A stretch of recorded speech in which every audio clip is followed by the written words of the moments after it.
রাসূল করিম সাল্লাল্লাহু আলাইহি সাল্লামের জীবনটাকে আমরা দুই ভাগে ভাগ করব। কয় ভাগে? আপনারা যারা আছেন এটা মনে করবেন একটা ক্লাস। এটা কি ক্লাস?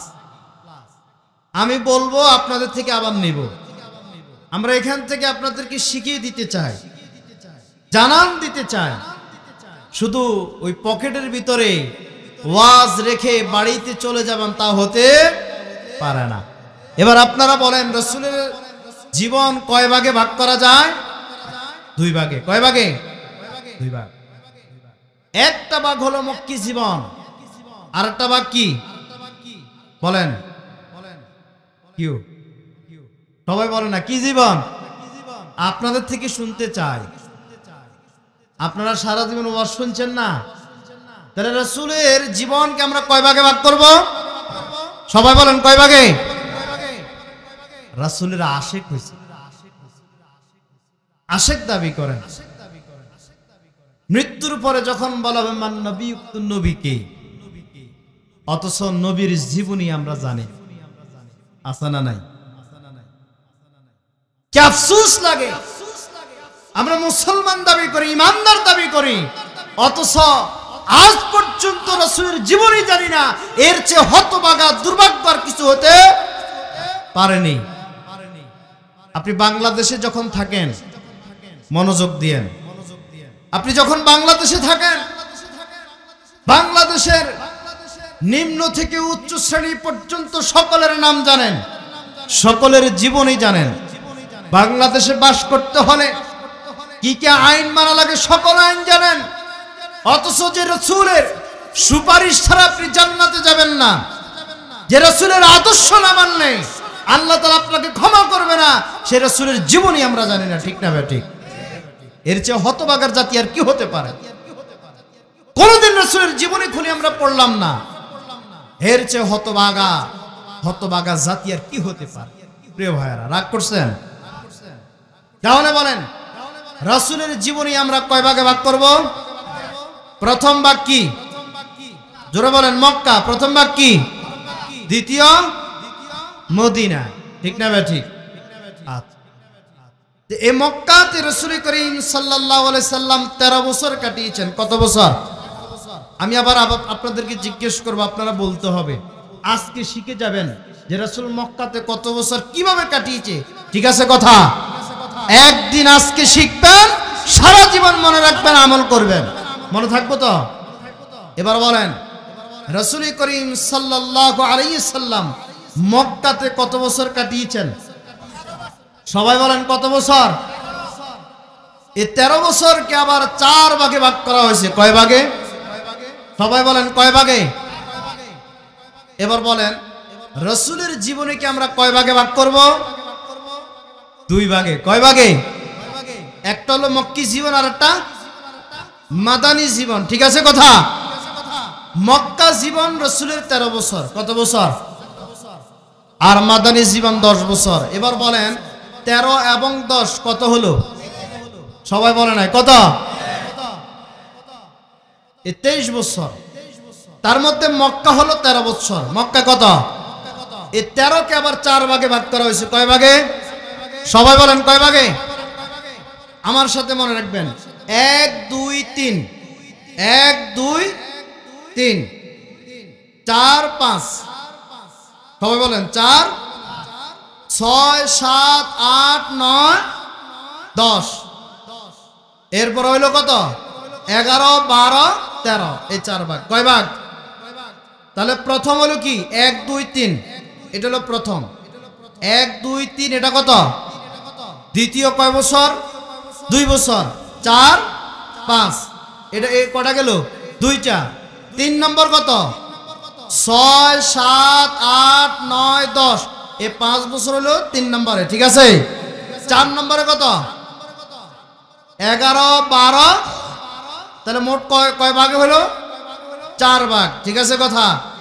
আলোচনা আজকে এখান থেকে শিখে যাবেন, আপনি নিজে বক্তা হয়ে যাবেন। পারবেন তো ইনশাআল্লাহ? সবাই বলেন না পারবেন তো? তাহলে রে মক্কি জীবন কয় ভাগে ভাগ করা হয়েছে? সবাই বলে না কয় ভাগে? 4 ভাগে। প্রথম হলো 1 2 3।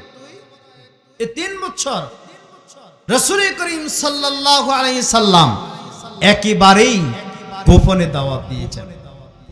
তাহলে 3 বছর রাসূল কিভাবে দাওয়াত দিয়েছেন? সবাই বলেন কিভাবে? একেবারে গোপনে দাওয়াত দিয়েছেন। আচ্ছা, কোন মানুষ যদি আত্মগোপনে থাকে তার শত্রু আসেনি? কথা বলেন আসেনি? কই থেকে শত্রু থাকবে? সে তো গোপনে, ঠিক না ভাই? ঠিক, সে গোপনে না। তার মানে রাসূল 40 বছর পরে যখন নবুয়ত প্রাপ্ত হয়েছেন, রাসূলের বয়স 41, 42, 43। রাসূলের বয়স কত? মুরব্বীরা বলেন না কত? আর এই যে বলতেছেন রাসূলের জীবনী, আল্লাহ তো এটা রুসিলা মাফ করে দিতে পারে, ঠিক না ভাই? ঠিক, তো এটা বলা যাবে তো ইনশাআল্লাহ। এবার বলেন রাসূলের বয়স 41, 42, সবাই বলে না কত? 3 বছর। কত বছর? তিনি 3 বছরে একেবারে গোপনে দাওয়াত দিয়েছিলেন। তেমন কোনো শত্রু নাই, বিরোধী তো তেমন ছিল না। রাসূল এই 3 বছরে দাওয়াত দিয়ে মাত্র 4 জন ইসলাম গ্রহণ করেছে। বলেন না আল্লাহু আকবার। কয়জন? সবাই বলেন কয়জন? আওয়াজে তো প্যান্ডেল উড়ে যাওয়ার কথা। তার মানে যুবক যারা আছেন তারা আওয়াজ দেন না, মুরব্বীরা যায় একটু আওয়াজ দেয়, যুবকেরা আওয়াজ দেয় না, ফাঁকে সারি যায়, বলে আমরা মুরব্বীদের সাথে তাল মিলাই না। যুবক ভাইরা বলেন রাসূল 3 বছর দাওয়াত দিয়ে দাওয়াতি কাজ করে কতজন ইসলাম গ্রহণ করেছে? 4 জন। এই জন্য এখন মানুষ কইব না প্যান্ডেলে মানুষ আছে কেন? আমরা কি এনে অল্প কয়জন না হাজার মানুষ আছেন? আসেননি এখানে? অনেক মানুষ আছেন না? আলহামদুলিল্লাহ বলেন না? অনেকে তো বলবো মাহফিলে 2-4 জনের বেশি, বলবো কিনা? তাহলে আমরা এখন আপনাদের কাছ থেকে জানতে চাই যে রাসূল অত্যন্ত গোপনে যে 3 বছর দাওয়াত দিয়েছিলেন, ইসলাম গ্রহণ করেছে কতজন? এখানে যদি আপনি রাসূলকে নাম্বার দিতে যান তাহলে কত নাম্বার দিবেন? 100-তে? কেউ কয় না 100-তে? মাত্র 4 দিবেন। 100-তে 100। আর মিয়া যে সময় মানুষ কথা বলতে পারে না, মানুষের কোনো অধিকার নাই, নৈতিকতার কোনো অধিকার নাই, মানুষ নিজের ভাষা প্রকাশ করে কোনো কথা বলতে পারে না, একেবারেই যে সময় রাসূল দাওয়াতি কাজ করতেছেন চতুর্দিকে শুধু শত্রু আর শত্রু, ওই সময় রাসূল দাওয়াতি কাজ করেছেন একেবারেই গোপনে। 3 বছর দাওয়াতের ফলে 4 জন ইসলাম গ্রহণ করেছে। তাহলে রাসূল 100-তে 100 পাবেন, ঠিক না বেঠিক? রাসূল করিম সাল্লাল্লাহু আলাইহি সাল্লাম 3 বছর একেবারে অতি গোপনে দাওয়াতি কাজ করলেন। 3 বছর দাওয়াত দেওয়ার পরে 4 জন ইসলাম গ্রহণ করেছে। কয়জন? সবাই বলেন কয়জন? সর্বপ্রথম দাওয়াত গ্রহণ করলেন উম্মুল মুমিনিন আমাদের মা হযরত খাদিজা রাদিয়াল্লাহু তাআলা আনহা। 2 নম্বর মুরব্বীদের মধ্যে, বয়স্কদের মধ্যে কে বলেন তো? বলেন না কে? মাশাআল্লাহ, এই যে আপনারা জানেন মুরব্বীদের মধ্যে, বয়স্কদের মধ্যে রাসূলের শ্বশুর নাম কি? 3 নম্বর হলো রাসূলের মেয়ের জামাইয়ের নাম কি? হযরত আলী রাদিয়াল্লাহু তাআলা আনহু। 4 নম্বর পালক পুত্রের নাম কি? জোরে বলেন। যায়েদ। এ কয়জন হইলো? সবাই বলেন কয়জন? তাহলে রাসূল একেবারেই অত্যন্ত গোপনে দাওয়াতি কাজ করে মাত্র 4 জন ইসলাম গ্রহণ করেছে। কয়জন? 4 জন। প্রিয় ভাইরা, যে কথাই বলতেছিলাম, তার মানে গোপনে দাওয়াতি কাজ এটা কার? আল্লাহর রাসূলের। এটা কার? তার মানে দাওয়াতি কাজ করা লাগবে, করা লাগবে না? দাওয়াত দিতে হবে কিনা? দাওয়াত দিতে হবে।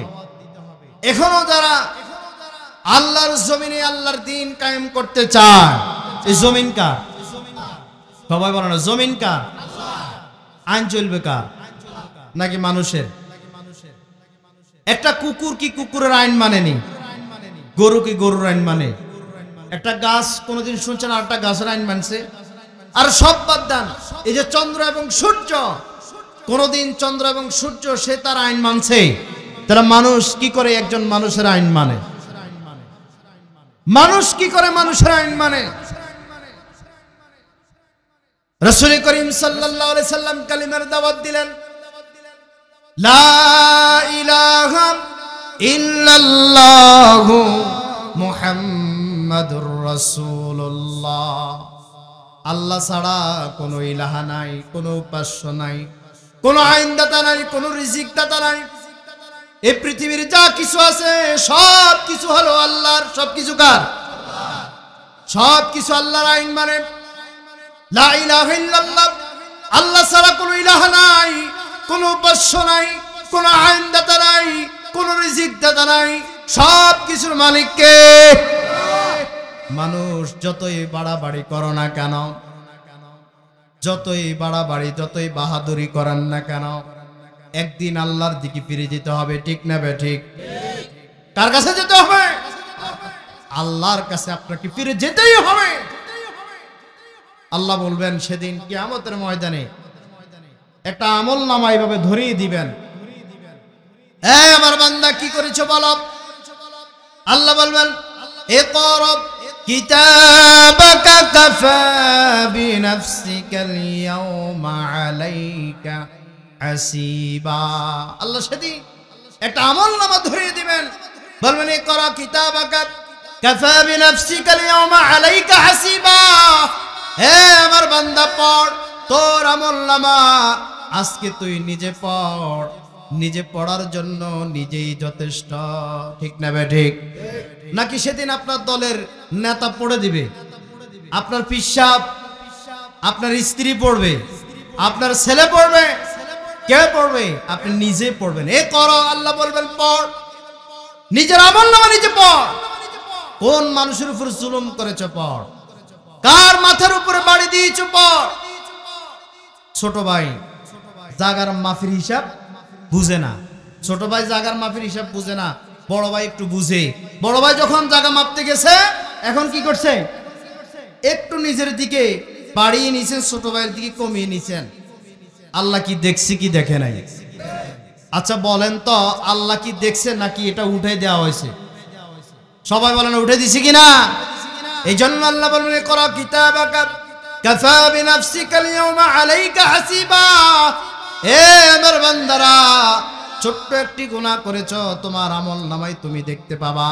আল্লাহ সূরা জিলজালে বলেছেন, খায়রাইয়ারা শাররাইয়ারা, বিন্দু পরিমাণ যদি তুমি ভালো কাজ করো তোমার আমল নামায় তুমি দেখতে পাবা, বিন্দু পরিমাণ যদি তুমি খারাপ কাজ করো সেটাও তুমি তোমার আমল নামার ভিতরে দেখতে পাবা।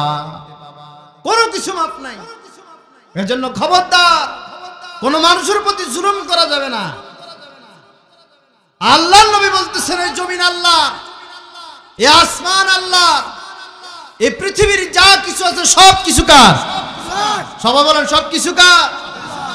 এই জন্য আল্লাহ নবী লা ইলাহা ইল্লাল্লাহ, সকল নবী কালিমার দাওয়াত দিয়েছিলেন, লা ইলাহা ইল্লাল্লাহ, আল্লাহ ছাড়া কোনো ইলাহা নাই, কোনো উপাস্য নাই, কোনো আইনদাতা নাই, কোনো রিজিকদাতা নাই। আসেনি?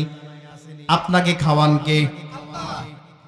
একজন প্রাপ্তবয়স্ক মানুষ, একজন প্রাপ্তবয়স্ক মানুষ প্রতি মিনিটে শ্বাস 18 বার গ্রহণ করেন, 18 বার ছাড়েন। সুবহানাল্লাহ কন্যা।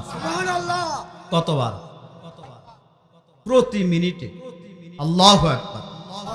আচ্ছা, আল্লাহ কোনদিন বলছেন এ বান্দা, এই যে আমার শ্বাস প্রশ্বাস তুমি গ্রহণ করো, এটার বিনিময়ে আমাকে টাকা দিতেও কোনো কিছু দিতে হবে? কোনদিন চাইছেনি? চাই নাই। যে আল্লাহ কোনদিন না চাওয়ার কারণে আল্লাহ এত বড় নিয়ামত আমাদেরকে দান করতে পারেন। যমুনা গ্রুপের চেয়ারম্যান যখন করোনায় আক্রান্ত হয়ে গেল, ডাক্তারদেরকে বলতেছেন, আমার হাজার হাজার কোটি টাকা, ও ডাক্তাররা হাজার হাজার কোটি টাকা নিয়ে যাও, মাত্র একটা বার আমাকে শ্বাস নিতে দাও। বুকটা ভরে শ্বাস নিতে দাও, আমার কলিজা পেটে যাচ্ছে, আমার দম বন্ধ হয়ে আসছে, আমাকে একটাবার শ্বাস নিতে যাও। পারছেনি? তার মানে টাকার দ্বারা শ্বাস প্রশ্বাস পাওয়া যায় না। এটা আল্লাহর সবচেয়ে বড় নিয়ামত, ঠিক না ঠিক? আর আপনি কোটি টাকার মালিক, লক্ষ লক্ষ টাকার মালিক, 5 তলা বাড়ি, সব কিছু আছে, কিন্তু আপনার জীবন নাই, আপনি লাশ। আপনি কি? এ টাকার কোনো প্রয়োজন আছে? কোনো দাম আছে? কোনো দাম নাই। প্রিয় ভাইরা, তাহলে রাসূল করিম সাল্লাল্লাহু আলাইহি সাল্লাম 3 বছর দাওয়াতি কাজ করেছেন। কত বছর? এবার বলেন, এই 3 বছরে তিনি দাওয়াতি কাজ করে কতজন ইসলাম গ্রহণ করেছে? মাশাআল্লাহ, এই যে আপনাদের স্মরণ শক্তি অনেক ভালো। এবার বলেন, প্রথমে নারীদের মধ্যে তিনি ইসলাম গ্রহণ করেছেন, তিনার নাম কি? সবাই বলেন। খাদিজা রাদিয়াল্লাহু তাআলা আনহা। এরপরে কে? মুরব্বীদের মধ্য থেকে, বয়স্কদের মধ্য থেকে যিনি ইসলাম গ্রহণ করেছেন, তিনার নাম কি? মেয়ের জামাইয়ের মধ্যে থেকে যিনি ইসলাম গ্রহণ করেছেন, তিনি নাম কি? এরপরে আলী কিন্তু তখন ছোট ছিল, বালকদের মধ্য থেকে। মেয়ের জামাই বলছে এই কারণে, কারণ তিনি পরবর্তীতে তিনার মেয়ের জামাই হয়েছেন, ঠিক না? এই জন্য বালকদের মধ্যে থেকে হযরত আলী। এরপরে রাসূলের পালক পুত্র ছিলেন হযরত যায়েদ। এই 4 জন ইসলাম গ্রহণ করেছেন একেবারে 3 বছরে, অতি গোপনে। এরপর আল্লাহর নবী সাল্লাল্লাহু আলাইহি সাল্লাম 46 45, তাহলে প্রথম অধ্যায় চলে গেছে। 4টা ভাগের মধ্যে প্রথম ভাগ কি? সবাই বলে না কত ভাগ? প্রথম ভাগ চলে গেছে। প্রথম ভাগের ভিতরে কয় নাম্বার? 41 42 43, 3 বছর চলে গেছে। এরপরে কত? 46 45, ঠিক আছে কথা? আল্লাহর নবী সাল্লাল্লাহু আলাইহি সাল্লাম এই 2 বছরে যখন একটু প্রকাশ্যে দাওয়াত দেওয়া আরম্ভ করলেন, এবার বলেন, প্রকাশ্যে দাওয়াত দেওয়ার কারণে বিরোধিতা বাড়ছে না কমছে? বিরোধিতা বাড়ছে না? এবার আল্লাহর নবী সাল্লাল্লাহু আলাইহি সাল্লাম বিরোধিতা এত বেশি হলো, এত বেশি হলো, যারা দুর্বল মনা ঈমান এনেছিল, এরপরে যারা দুর্বল মনা কিছু গরিব শ্রেণীর লোক ঈমান আনছে। কি শ্রেণীর? সবাই বলেন, কি শ্রেণীর? মধ্যম পন্থা কিছু ঈমান এনেছে, এরপরে কিছু ধনী লেভেলের লোক ঈমান আনছে, ঠিক আছে কথা? এবার বলেন, যে সমস্ত গরিবেরা ঈমান এনেছিল তাদের দাম আসেনি? আল্লাহর কাছে আছে, কিন্তু সমাজে তাদের 4 পয়সার দাম আসলে নাই। দেখবেন একই ফ্যামিলির ভিতরে 2 ভাই, বড় ভাই একটু শিক্ষিত, টাকা পয়সা আছে, ছোট ভাই ক্ষেত খামারে কাজ করে, তো বিয়ের যখন দাওয়াত দিছে কারটানি বড় ভাইয়ের কাছে দিছে, ঠিক না ঠিক? আর ওই যে গরিব ভাই শাসা লোক, তারা দাওয়াত দিছে একটু মুখে, তুমি যাইও কোন রকম, তারা দাওয়াতও দেয় না, ঠিক না ঠিক? গরিবের কোথাও দাম নাই, আসেনি? গরিবের কোথাও কোথাও দাম নাই গরিবের। রাসূল করিম সাল্লাল্লাহু আলাইহি সাল্লামের কাছে আসলেন, বলেন, ইয়া রাসূলুল্লাহ, ইয়া হাবিবাল্লাহ, ঈমান আনার কারণে আমাদের প্রতি এত বেশি জুলুম নির্যাতন শুরু হয়ে গেল। ইয়া রাসূলুল্লাহ, আর সহ্য হয় না, এত বেশি তারা আমাদের প্রতি জুলুম নির্যাতন শুরু করে দিল। আল্লাহর নবীর কাছে তখন তারা এসেছিল। আল্লাহর নবী বললেন, ও আমার সাহাবীরা শোনো, তোমাদের যে অবস্থা আমি রাসূলের সেই একই নাকি রাসূল আরো ভালো অবস্থায় আছেন? রাসূল তো আরো করুণ অবস্থা। তারা রাসূল করিম সাল্লাল্লাহু আলাইহি সাল্লামের কাছে আসলেন, বলেন, ইয়া রাসূলুল্লাহ, মক্কার কাফির মুশরিকেরা তারা আমাদের প্রতি এত বেশি নির্যাতন শুরু করে দিল, আর সহ্য হয় না, আর সহ্য হয় না। ইয়া রাসূল, আমরা কি করব? আল্লাহর নবী বললেন, আমার কাছে কিছুই নাই, তবে তোমরা এখান থেকে তোমরা চলে যেতে পারো আবিসিনিয়ায়। কোথায়? সবাই আছেন তো? কোথায় চলে যাওয়ার জন্য বলছেন? আবিসিনিয়ায় তোমরা চলে যাও। সেখানে যিনি বাদশা তার নাম হলো নাজ্জাশী, সে মেহমানদেরকে খুব বেশি ভালোবাসে। সুবহানাল্লাহ কোন? মেহমানদেরকে খুব বেশি ভালোবাসে, মেহমানদেরকে একটু আপ্যায়ন করতে জানে। রাসূল করিম সাল্লাল্লাহু আলাইহি সাল্লাম বলেছেন, তোমরা আবিসিনিয়ায় চলে যেতে পারো। প্রথম অবস্থায় 15 জন আবিসিনিয়ায় হিজরত করলেন। কতজন? সবাই বলেন কতজন? এই যে 15 জন আবিসিনিয়ায় হিজরত করলেন, তার মধ্যে হলো নারী মহিলা হলো 4 জন, আর পুরুষ হলো 11 জন। কতজন? সবাই বলেন কতজন? এই 4 এবং 11 মিলে কত হয়েছে? 15 জনের একটি দল চলে গেল আবিসিনিয়ায়। কোথায়? এই আবিসিনিয়ায় 2 দফায় লোক গেলেন। কয় দফায়? সবার মনোযোগ আছে তো? 2 দফায় গেলেন। কিসের কারণে গেছে বলেন তো? অত্যাচার নির্যাতনের কারণে, ঠিক না ঠিক? এবার বলেন, আমরা যে ইসলাম পালন করি আর সাহাবায়ে কেরাম যে ইসলাম পালন করেছেন, এটার ভিতরে কোনো পার্থক্য আসেনি? অনেক পার্থক্য, ঠিক না ঠিক? সাহাবায়ে কেরামের ঈমান আর আমাদের ঈমান অনেক তফাৎ আছে না নাই? রাসূলকে গালি দেয়, আমরা রাস্তায় নেমে একটু মিছিল করতে পারি না। রাসূলের নামে গালিগালাজ করে, রাসূলের চরিত্র নিয়ে কথা বলে, মুসলমান রাস্তায় নেমে প্রতিবাদ পর্যন্ত করতে পারে নাই। এরকম মার্কা ঈমানদার আমরা, ঠিক না ঠিক? আচ্ছা, এখানে আপনারা যারা আছেন, আপনারা বলেন তো, রাসূল করিম সাল্লাল্লাহু আলাইহি সাল্লাম কোন জান্নাতে থাকবেন? মাশাআল্লাহ বলেন। জান্নাত কয়টি? তার মধ্যে সবচেয়ে বড় জান্নাতের নাম কি? এই জান্নাতুল ফেরদাউসে সর্বপ্রথম আল্লাহর নবী প্রবেশ করবেন। বলেন সুবহানাল্লাহ। জান্নাতের মালায়েকা ফেরেশতা দাঁড়িয়ে থাকবেন। জান্নাতের দরজার মধ্যে টোকা দেওয়া হলো। মালায়েকা ফেরেশতা প্রশ্ন করবেন, কে? রাসূল উত্তর দিবেন, আনা মুহাম্মদ সাল্লাল্লাহু।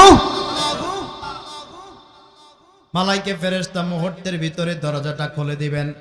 আহলান সাহালান, স্বাগতম সুস্বাগতম ফুলের মালা দিয়ে।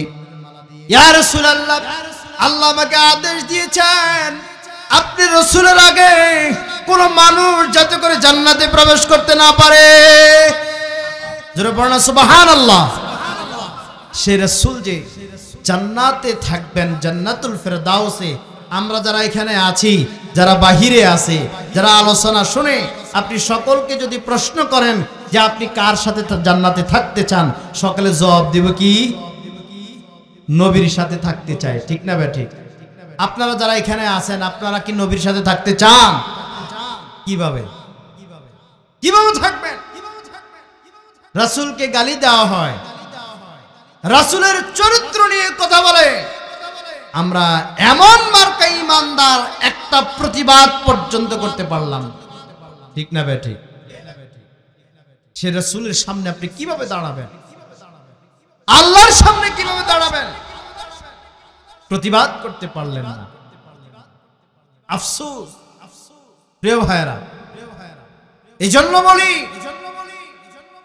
আল্লাহর নবীর জীবন আদর্শ, আল্লাহ বলতেছেন ইন্নাকা লাআলা খুলুকিন আযীম। হে নবী, নিশ্চয়ই আমি আল্লাহ আপনাকে মহা চরিত্রের অধিকারী হিসাবে প্রেরণ করেছি। বলেন সুবহানাল্লাহ। সম্মান দিয়েছেন কে? আল্লাহ বলেন, ওমা আরসালনাকা ইল্লা রাহমাতাল লিল আলামিন। নবী, আমি আপনাকে গোটা জগতের জন্য রহমত হিসাবে প্রেরণ করেছি। বলেন সুবহানাল্লাহ। কি হিসাবে? গোটা জগতের জন্য রহমত হিসাবে। দেখেন, রাসূলকে সম্মান দেয় কে? সম্মান দেয় কে? রাসূলকে সবচেয়ে বেশি যিনি অপমান করেছিলেন তার নাম হলো ওলীদ ইবনে মুগীরা। তার নাম কি? ওলীদ ইবনে মুগীরা আরবের অনেক বড় একজন দার্শনিক ছিলেন, কবি ছিলেন, খুব সুন্দর সুন্দর কথা বলতে পারতেন। কোন জলসায় মিটিংয়ে তাকে বেশি ডাকা হতো। জলসার মধ্যে তাকে বলা হলো, তুমি যখন বক্তৃতা দিবা খুব সুন্দর সুন্দর বক্তৃতা দিতে পারতেন। এ ওলীদ ইবনে মুগীরা আল্লাহর নবী সম্পর্কে কটূক্তি করলো, আল্লাহর নবীকে গালিগালাজ করলো, আল্লাহর নবীকে লেজ কাটা বলল। আল্লাহর নবী কিছুই বলে নাই। এরপরে আল্লাহ তাআলা আয়াত নাজিল করে দিলেন, ওহী পাঠালেন, ইয়া রাসূলুল্লাহ, যে সমস্ত কাফের মুশরিক নাস্তিকেরা যারা আপনার চরিত্র নিয়ে কথা বলে, এরা নিঃসন্দেহে জারজ সন্তান। কেউ একজন দুজনে ঠিক করছে, বাকিরা কি কয়? যারা রাসূলের চরিত্র নিয়ে কথা বলে এরা কি সন্তান? জারজ সন্তান। আল্লাহ জানিয়ে দিলেন। আল্লাহ রাব্বুল আলামিন যখন জানিয়ে দিলেন, রাসূল বলতেছেন, ওলীদ ইবনে মুগীরা শোনো, তুমি যে আমার চরিত্র নিয়ে কথা বলো, তুমি যে আমাকে লেজ কাটা বলেছিলে, তুমি কি জানো তুমি তো জারজ সন্তান? কি সন্তান? বলেন না আল্লাহু আকবার।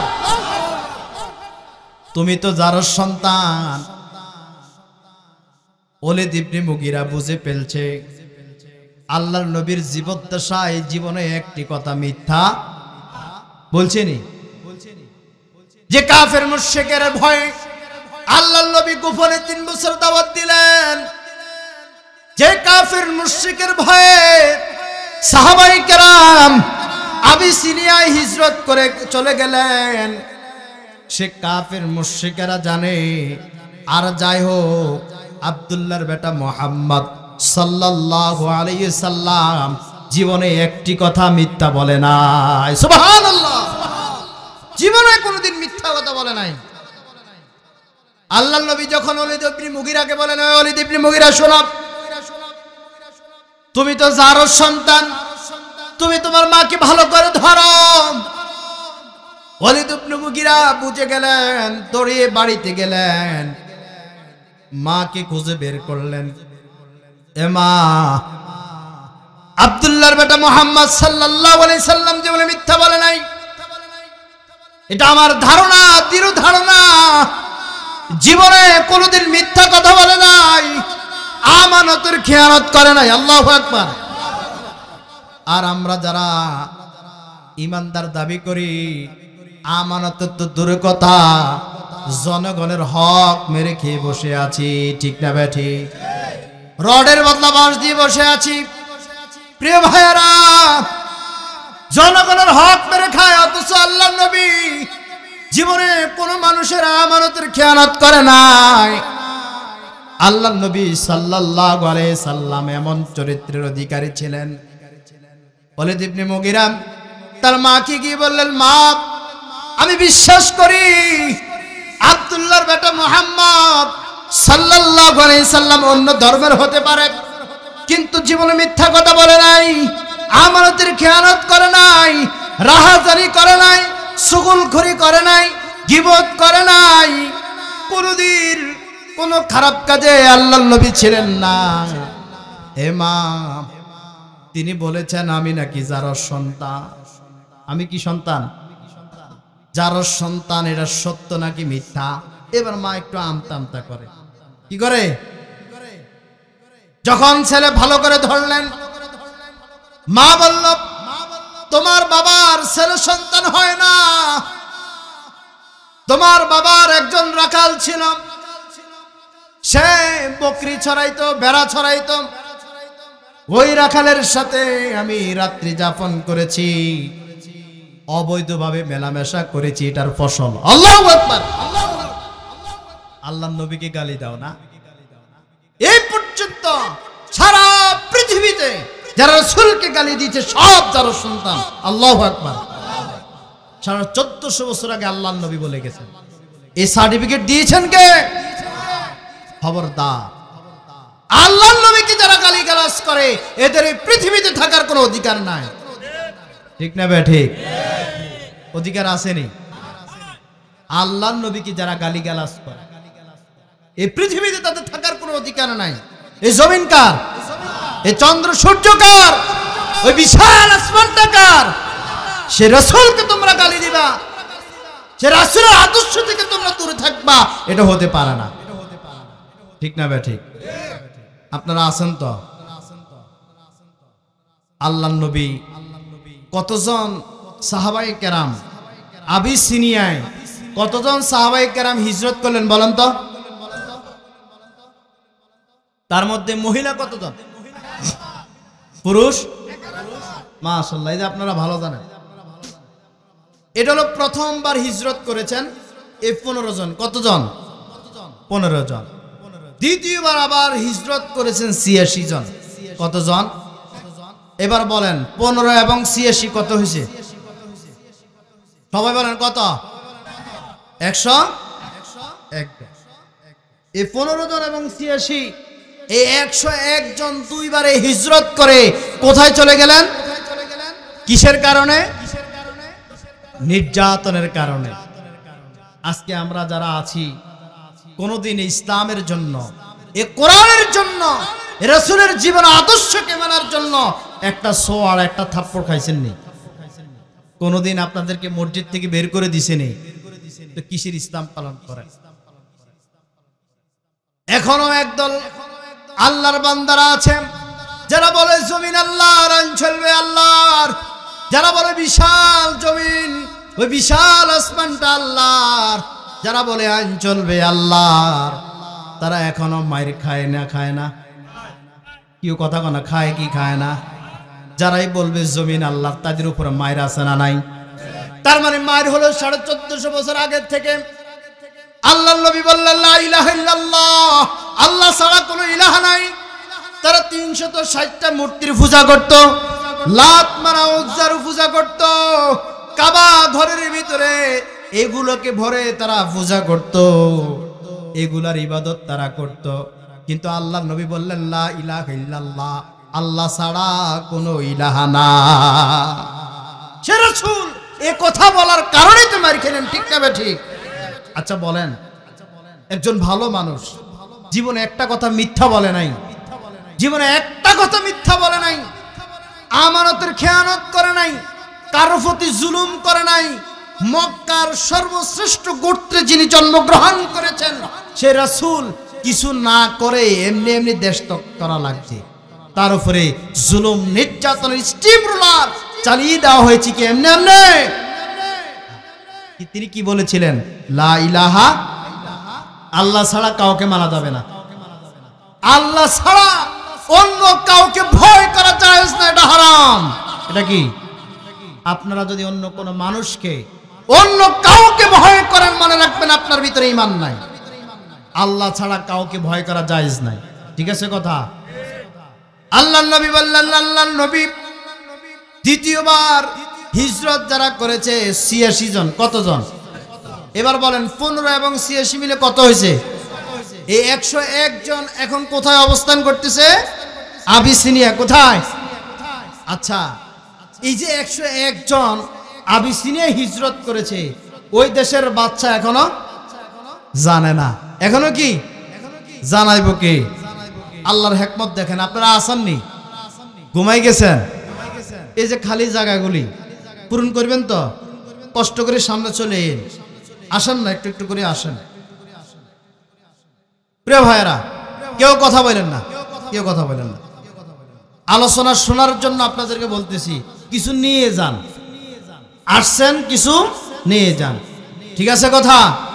এই 101 জন আবিসিনিয়ায় আছে, কিন্তু ওই দেশের বাচ্চা এখনো জানে নাই। আচ্ছা, এবার বলেন তো, আপনারা যারা এখানে আছেন, এখান থেকে যদি 100 জন উঠে যান, 100 জন বাদ দেন, 20 জন যদি উঠে যায়, সবার নজরে পড়বে কি পড়বে না? পড়বে না? মক্কাতে তখন একেবারে ছড়াই সিটি কিছু লোক বাস করত। ঠিক আছে কথা? সেখান থেকে 101 জন নাই। তারা বলতেছে ঘটনা কি? এ লোকগুলি গেল কই? এবার তারা গোয়েন্দা লাগাইল, গোয়েন্দার মাধ্যমে তারা তথ্য পেল মক্কার মধ্যে নির্যাতনের কারণে, ওই সমস্ত কাফের মুশরিকের নির্যাতনের কারণে 101 জন আবিসিনিয়া হিজরত করে চলে গেলেন। এবার তারা চিন্তা করলেন ঘটনা কি, তারা কেন চলে গেল, তারা কেন চলে গেল। এবার তাদের আরো রাগ খুব বেড়ে গেল। রাগ বুঝুন তো, সবার ভিতরে রাগ আছে না নাই? আপনার ভিতরে কত রাগ আছে বাড়িতে না গেলে বোঝা যায় না, ঠিক না ভাই? ঠিক। বুড়ি যদি একটু ফান দিতে দেরি হয়, এই এখনো কি করে, একটু ধমক দিয়ে উঠে, উঠে কি উঠে না? এরপরে স্ত্রীকে ধমক দেয় কি দেয় না? এরপরে তো আরো অনেক ধরনের ঝামেলা আছে না নাই রে ভাইরা? এবার তাদের রাগগুলি, আমাদের যেহেতু সময় কম, আমরা আলোচনার দিকে চলে যাই, আনুষঙ্গিক কথা একটু কম হবে, ঠিক আছে কথা? আমরা মূল যে পয়েন্টের ভিতরে থাকি। তাহলে তাদের রাগ এবং ক্ষোভগুলি অনেক বেশি বাড়ে গেল। এবার তারা 2 জন ব্যক্তিকে আবিসিনিয়ায় পাঠাইছে। কোথায়? কয়জন পাঠাইছে? কেন পাঠাইছে? এখান থেকে তাদেরকে নিয়ে আসার জন্য। কি নিয়ে আসার জন্য? ওই লোকজন নিয়ে আসার জন্য। কতজন আছে ওখানে? এবার তারা বাচ্চার কাছে গেলেন। বাচ্চার নাম কি? নাজ্জাশী। বাচ্চার নাম কি? নাজ্জাশী। বাচ্চার কাছে চলে গেলেন। বাচ্চাকে কি বললেন? মক্কা থেকে 101 জন মুসলমান নামধারী আপনার রাজ্যের ভিতরে ঢুকে পড়ল। কতজন? 101 জন ঢুকে পড়ল। এরা হলো খুবই খারাপ, আপনার রাজ্যটাকে তারা ধ্বংস করার জন্য আসছে। বলে না নাউজুবিল্লাহ? জঘন্য আকারে মিথ্যা কথা বলে কি বলে না? এখনো যারা এই জমিনটাকে মুক্ত করতে চায়, যারা এখনো হক কথাগুলি বলতে চায়, তাদের বিরুদ্ধে একদল লোক মিথ্যা কথা বলে কি বলে না? বলে কি বলে না? সেটা সেই 1450 বছর আগের থেকে আসছে, ঠিক আছে কথা? ওই আগন্তর লোক সেখানে যে 2 জন লোক নাজ্জাশীর কাছে গেলেন, তার মধ্যে আবু জাহেলের আপন ভাই ছিলেন। কি ভাই? সে পরে ইসলাম গ্রহণ করেছে। সুবহানাল্লাহ কোন? আপন ভাই সহকারে আরেকজন ব্যক্তি নাজ্জাশীর কাছে বললেন, মক্কা থেকে 101 জন লোক আসছে আপনার রাজ্যের ভিতরে, আপনার এই রাজ্যটাকে ধ্বংস করার জন্য। বলেন না নাউজুবিল্লাহ? নাজ্জাশী আশ্চর্য হয়ে গেছে। ঘটনা কি? 101 জন ঢুকছে, আমি জানি না। সুবহানাল্লাহ কোন না? 101 জন ঢুকছে, নাজ্জাশী জানা। এবার নাজ্জাশী মুসলমানদেরকে ডাক দিলেন। নাজ্জাশীর দরবারের মধ্যে ডাক দিয়ে আনলেন। তার মধ্যে মুসলমানদের প্রতিনিধি, মুসলমানদের যিনি লিডার ছিলেন, মুসলমানদের যিনি নেতা ছিলেন, তিনি হলেন আবু তালেবের ছেলে হযরত জাফর রাদিয়াল্লাহু তাআলা আনহু। বলেন আল্লাহু আকবার। এবার লিডারকে ডাক দেওয়া হলো। নাজ্জাশী ডাক দিয়ে বললেন, তোমরা মক্কা থেকে কেন এসেছ? এখানে তোমাদের কি কাজ? আবু জাফর বলল, মক্কাতে আমরা ঈমান আনার কারণে, নবীর প্রতি আল্লাহর প্রতি ঈমান আনার কারণে কাফের মুশরিকেরা এত বেশি নির্যাতন আমাদের উপরে চালিয়েছে, আমরা আর নির্যাতন সহ্য করতে, এজন্য নির্যাতনের কারণে আমরা আপনার এলাকায় চলে এসেছি। আমাদের নবী বলেছিল আপনি নাকি ন্যায়পরায়ণ বাদশাহ, আপনি নাকি মানুষদেরকে আপ্যায়ন করতেন, ভালোবাসেন, এই জন্য আমরা এখানে চলে আসলাম। বলেন না আল্লাহু আকবার। এবার আবু জাফর, এবার দেখেন, এদিকে খেয়াল করেন প্রিয় ভাইয়েরা, অন্য মনস্ক হবেন না, তাহলে আলোচনা বুঝবেন না, ঠিক আছে কথা? অন্য মনস্ক হওয়া যাবে। এবার নাজ্জাশী বলতেছেন, তোমাদের ধর্মগ্রন্থ কি আছে একটু পড়ো। আল্লাহু আকবার। কারিশমা কার? কেউ কর না, খেলা কার? খেলা হবে তো? খেলা কার? দেখেন কোরআন কোথায় চলে যাচ্ছে। আজকে এ কোরআন যদি আমাদের ব্যক্তিগত জীবনে আমরা বাস্তবায়ন করতে পারতাম। আপনি যদি কোরআনকে প্রশ্ন করেন, কোরআন তুমি কেন এসেছ? কোরআন বলবে হুদাল্লিল মুত্তাকিন, আমি এসেছি মুত্তাকি ফরজগারিতা লাভ করার জন্য, মুত্তাকি যারা হবে তাদেরকে পথ দেখানোর জন্য এসেছি। আপনি যদি আবার প্রশ্ন করেন এ কোরআন তুমি কেন এসেছ, কোরআন বলে হুদাল্লিল নাস। বলেন না আল্লাহু আকবার। কোরআন বলে হুদাল্লিল নাস, মানব জাতির হেদায়েতের জন্য। আল্লাহ রাব্বুল আলামিন লাউহে মাহফুজ থেকে এখানে আমাকে পাঠিয়েছেন। এ কোরআন আপনাকে যদি আমরা মানতে পারি, এ কোরআনের দ্বারা নিজের জীবনকে পরিবর্তন করা যায়, পারিবারিক জীবন পরিবর্তন করা যায়, সামাজিক জীবন যদি পরিবর্তন করা যায়, রাষ্ট্রীয়ভাবে যদি সংসদে এ কোরআনকে নিতে পারি, তাহলে মনে রাখবেন এই দেশটা সোনার টুকরা হয়ে যাবে। বলেন আল্লাহু আকবার। কোরআন দ্বারা যদি দেশ চলে আর কোন নারী দূষিত হবে না। ঠিক আছে কথা? কেউ কথা বলে না, হবে কি না? গেল বছরে পত্রিকা খুললেই শুধু দর্শন দর্শন দর্শন, রাহাজানি। এই কোরআন যদি আমরা পালন করতে পারতাম, কোরআনকে যদি আমরা সংসদে স্থাপন করতে পারতাম। কোরআন বলেছে একজন বিবাহিত পুরুষ যদি কোন নারীকে দর্শন করে, বুক সমাজ এতটুকু পর্যন্ত গর্ত করে তাকে পাথর মেরে তাকে হত্যা করা হবে। আচ্ছা বলেন, খোলা ময়দানে, বিশাল একটা ময়দানে, এই এলাকার স্কুল হাই স্কুল আছে না, হাই স্কুল ময়দানে যদি বলতো এরকম একটা দর্শনকারীকে ধরা হলো, প্রকাশ্যে তাকে ফাঁসির কাস্টে ঝুলানো হবে, প্রকাশ্যে তাকে হত্যা করা হবে, বলেন দূরবীন দিয়েও কি আর একজনও দর্শনকারী খুঁজে পাওয়া যেত? আজকে আমাদের সমাজে আইন আছে, প্রয়োগ নাই। কি নাই? আইন আছে দুর্বলদের জন্য। কাদের জন্য? আর সঠিক কথা বলবো, ফাঁসি হইলে হয়ে যাক, ঠিক না ব্যাটি? আইন আছে দুর্বলদের জন্য। কোন ধনের দুলাল যদি আজকে কোনো অন্যায় করে, তার কোনো আইনের তোয়াক্কা 1450 বছর আগে ছিল। গরিব লোকেরা যখন ইসলাম গ্রহণ করেছে তাদেরকে থাকতে দেওয়া হলো না 1450 বছর আগে। সেটা এখন আছে না নাই?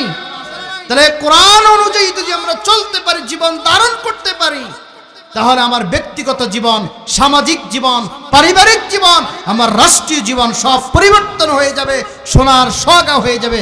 বলেন সুবহানাল্লাহ।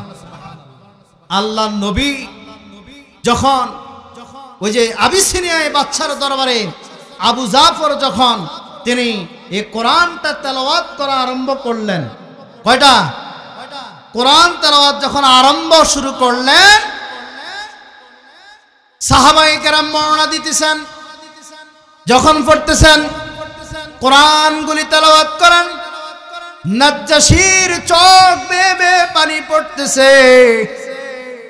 নাজ্জাশী আশ্চর্য হয়ে গেল, এটা কেমন গ্রন্থ রে, এটা কেমন গ্রন্থ?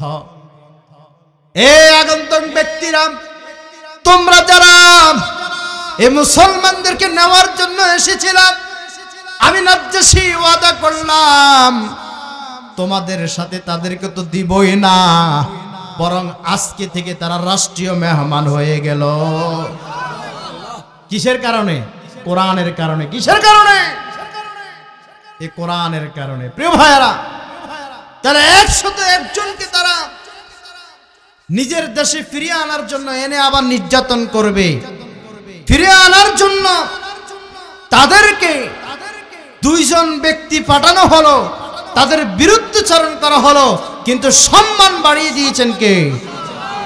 শুধু তাই নয়, রাষ্ট্রীয়ভাবে তাদেরকে মর্যাদা দেওয়া হলো। এতদিন তারা গোপনে ছিল, এই এলাকায় ঢুকছে নাজ্জাশীও, বাদশাও জানে না, কিন্তু আল্লাহ তাদের সম্মান, তাদের শান, তাদের মর্যাদা বাড়িয়ে দিয়েছেন। বলেন আল্লাহু আকবার।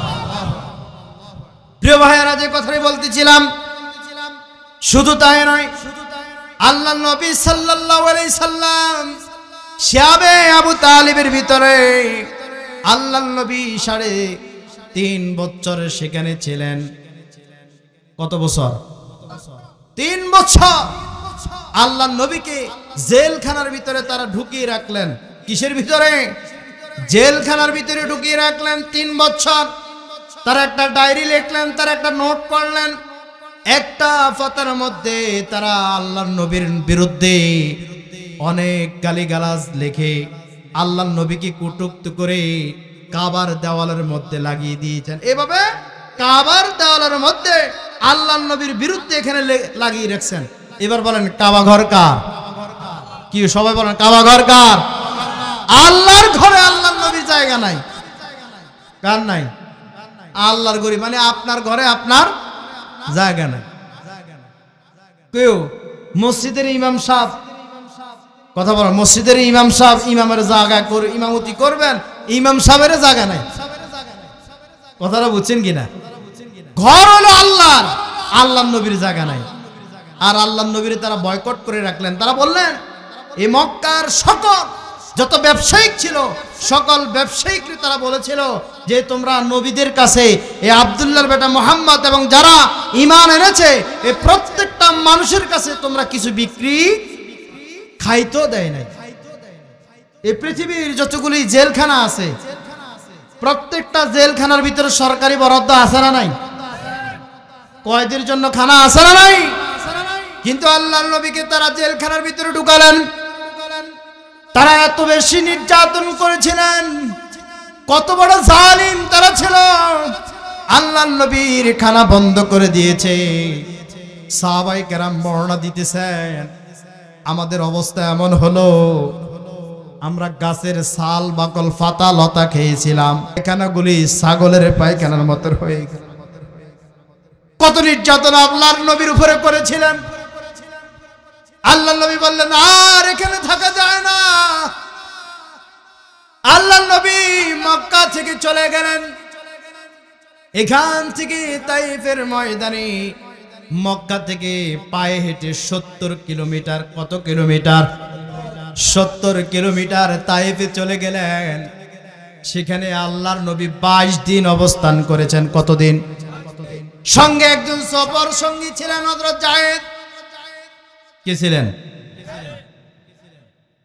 সফর সঙ্গী হিসেবে হযরত যায়েদ ছিলেন।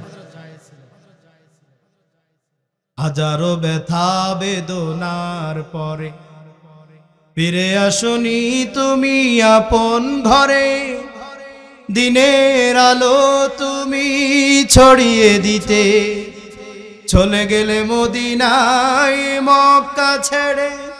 হে রাসূল তোমাকে ভুলি আমি কেমন করে? ঠিক না ভাই? ঠিক। রাসূলকে ভোলা যায়? খেয়ে না খেয়ে 3 প্রচারের কাজে নিজেকে দিয়েছ বিলিয়ে। তায়েফের কাফেরেরা চিনল না এ আলো, দুষ্টু ছেলেদের পিছু দিল লেলিয়ে। পাথরের আঘাতে ক্ষত বিক্ষত হয়ে সারা শরীর থেকে রক্ত ঝরে। হে রাসূল তোমাকে ভুলি আমি কেমন করে? হে রাসূল তোমাকে ভুলি আমি কেমন করে? যে রাসূল নিজের মক্কাতে নিজের জন্মভূমিতে থাকতে পারে নাই, আচ্ছা এর চেয়ে আর দুঃখের কিছু হতে পারে? কি হতে পারে? দেখেন, জন্মের 6 মাস আগে, জন্মের 6 মাস আগে বাবা মারা গেলেন। কত মাস? জন্মের 6 বছর পরে মা মারা গেলেন।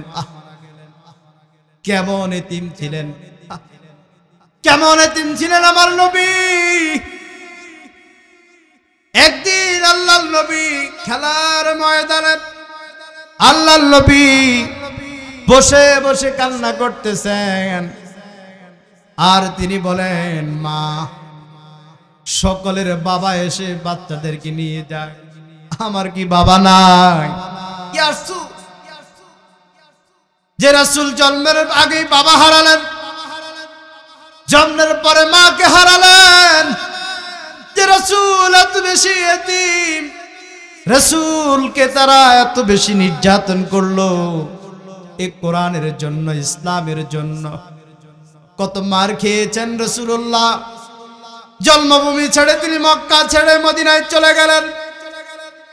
রাত্রিবেলায় আল্লাহর নবী আবু বকরের বাড়িতে চলে গেলেন। আবু বকরকে ডাক দিলেন, ইয়া আবু বকর। আবু বকর হঠাৎ বললেন, লাব্বাইক ইয়া রাসূলুল্লাহ, লাব্বাইক। আল্লাহর নবী আশ্চর্য হয়ে গেলেন। আল্লাহর নবী বললেন, ও আবু বকর, তুমি কি ঘুমাও না? বলে, ইয়া রাসূলুল্লাহ, বেয়াদবি হয়ে যাবে, এজন্য আমি ঘুমাই না, দাঁড়িয়ে দাঁড়িয়ে ঘুমাই। আমার নবী আমার ঘরের সামনে দাঁড়িয়ে থাকবে, আমি আবু বকর কিভাবে ঘুমের মধ্যে থাকবো? ইয়া রাসূলুল্লাহ, আমি আবু বকর আপনার সঙ্গী হিসাবে রাজি আছি। আল্লাহু আকবার। রাসূল মক্কা ছেড়ে মদিনায় চলে গেলেন। কত নির্যাতন সহ্য হলো, কত নিপীড়ন আল্লাহর নবীর উপরে করলেন। 13টা বছর আল্লাহর নবীর উপরে এত বেশি নির্যাতন তারা করল। কত নির্যাতন, তার কোনো শেষ নাই। শিয়াবে আবু তালিব থেকে যখন আল্লাহর নবী বের হলেন, জেলখানা থেকে বের হওয়ার 6 মাস পরে, কত মাস? 6 মাস পরে হযরত খাদিজা রাদিয়াল্লাহু তাআলা আনহা ইন্তেকাল করলেন। এর 7 মাস পরে আবু তালিব দুনিয়া থেকে চলে গেলেন। আল্লাহর নবী একা হয়ে গেলেন, এতিম হয়ে গেলেন। আল্লাহর নবী বলেন, সবচেয়ে দুঃখের বছর যে বছর খাদিজাও ইন্তেকাল করলেন, আবু তালিব ইন্তেকাল করলেন। বাইরে থেকে যদি কোনো দুঃখ নিয়ে ঘরে ঢুকতেন, খাদিজা রাদিয়াল্লাহু তিনাকে সান্ত্বনা দিতেন। কে দিতেন? যেদিন কোরআন নাযিল হলো তিনি ঘরে আসলেন, বললেন, হে খাদিজা, একটা চাদর দিয়ে আমাকে ঢেকে রাখো, আমার খুব ভয় লাগতেছে, মনে হয় আমি বাঁচবো না। আল্লাহর নবীকে সান্ত্বনা দিচ্ছেন। বললেন, আল্লাহ আপনাকে সম্মানিত করতে চান, আল্লাহ আপনাকে অপমান করবেন না। বলেন না আল্লাহু আকবার। আর বাইরে যদি কোনো নাস্তিক, কোনো কাফের, মুশরিক, কোন বেঈমানের বাচ্চা আল্লাহর নবীর দিকে তাকাইছে, আবু তালেব তার চোখ উঠার জন্য দাঁড়িয়ে গেলেন। আবু তালেব আল্লাহর নবীকে ছায়া দিলেন, আল্লাহর নবীর পিছনে পিছনে ছিলেন। আবু তালেব কাফের হওয়া সত্ত্বেও আল্লাহর নবীর সাথে স্বেচ্ছায় জেলখানা কারাবরণ করেছে। বলেন আল্লাহু আকবার। এ আবু তালেব নাই, আল্লাহর নবীর স্ত্রীও নাই, উম্মুল মুমিনিন খাদিজা রাদিয়াল্লাহু তাআলা আনহা নাই। সংক্ষিপ্ত করে নিচ্ছি, শেষ পর্যায়ে একেবারে আলোচনা তো আগে বুঝতে হবে, ঠিক কিনা? তাহলে যে বছর খাদিজাও ইন্তেকাল করলেন, আবু তালেব ইন্তেকাল করলেন, ওই বছরটা সবচেয়ে বড় দুঃখের বছর। আল্লাহ রাব্বুল আলামিন ওই বছরে 2টা জিনিস আল্লাহর নবীকে দান করেছেন। জোরে সরে পড়ে আল্লাহু আকবার। কয়টা জিনিস দিয়েছেন? একেবারে আলোচনা শেষ। কয়টা জিনিস দিয়েছেন? একটা হলো মেরাজুন নবী। সুবহানাল্লাহ কন্যা। আমার নবী মেরাজে গেছে, এটা সত্য নাকি মিথ্যা? মেরাজে গেছেন তো? মেরাজে গিয়েছেন। আর ওই বছরে আল্লাহর নবী হিজরত করে মক্কা থেকে মদিনা চলে গেলেন। বলেন আল্লাহু আকবার। এই মক্কি জীবন, এই 13 বছর আল্লাহর নবীর উপরে জুলুম নির্যাতন হয়েছে। আরো বহু ঘটনা ছিল, সময়ের অপেক্ষা, সময়ের কারণে বলতে পারি নাই। প্রিয় ভাইয়েরা, যে কথারই বলতেছিলাম, আল্লাহর নবী মক্কাতে কত বছর ছিলেন? কেউ ভুলে গেছেন কত বছর? আমরা প্রথম থেকে একটু বলি। রাসূলের জীবনী কয় ভাগে বিভক্ত? একটা, আরেকটা, কয় ভাগ হইল? মক্কি জীবন কত বছর? মাদানী জীবন 10 বছর। মক্কা জীবন 13, মাদানী 10, কত বছর হয়েছে? তাহলে 40 আর 23 কত? কি সবাই 40 আর? রাসূল করিম সাল্লাল্লাহু আলাইহি ওয়াসাল্লামের নবুয়তের আগে কত বছর? 40 বছর। কত বছর? নবুয়তের পরে এই 23 বছরের ভিতরে মক্কা জিন্দেগি 13, এই 13কে আবার 4 ভাগে বিভক্ত। আমরা আজকে 4 ভাগের আলোচনা করছি। আল্লাহ রাব্বুল আলামিন এই মক্কি জীবনে যে আলোচনা হলো, এখান থেকে যতটুকু আমরা জানলাম, শিখলাম, আমি সহকারে আমরা সকলে যাতে করে আমল করতে পারে আল্লাহ তাআলা তৌফিক দান করুন। আমিন। ভুল মেসেজগুলি আমাদের অন্তর থেকে, আমাদের মাথা থেকে আল্লাহ তাআলা দূর করে দিক। সবাই আমিন।